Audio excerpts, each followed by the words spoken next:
அப்போ நமசிவாய என்று சொல்வதை விட சிவாய நம என்று சொல்வது ஒரு படி மேலான நிலை. அப்போ ஏன் நமசிவாயம் சொல்லணும் அப்படின்னா, உலகியல் பயன் வேண்டுமென்றால் நமசிவாயம் தான் சொல்லணும். எனக்கு ஒரு வீடு வேணும், எனக்கு ஒரு காரு வேணும் அப்படின்னு எனக்கு உலகியல் பயனை நான் வேண்டி நின்றால் என் மந்திரம் என்னவாக இருக்கணும்? நமசிவாய நமசிவாய நமசிவாயன்னு நான் தொடர்ந்து சிந்திக்கணும். எனக்கு இந்த உலகம்லாம் வேண்டாம் அப்படின்னா இதிலிருந்து வெளியே போகணும்னு எனக்கு ஒரு ஆசை. எது? இந்த செல்வம் இருக்குது, அது அழுந்தாமல் இருக்கணும். பதவி இருக்குது, அதில் அழுந்தாமல் இருக்கணும். எப்படியோ இருக்கிற சூழலில் எது எப்படி இருந்தாலும் நம்ம அறிவு பாதிக்காமல் இருக்கணும். என்ன பண்ணலாம்?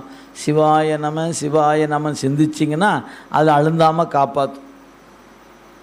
அழுந்தாமல் காப்பாற்றினா பத்தாதியா, அதை விட்டு விலகணுமே அப்படின்னா அதுக்கு அடுத்த மந்திரம் அதை விலக்கி தரும். அது சிவைய சிவை என்கிற மந்திரம்.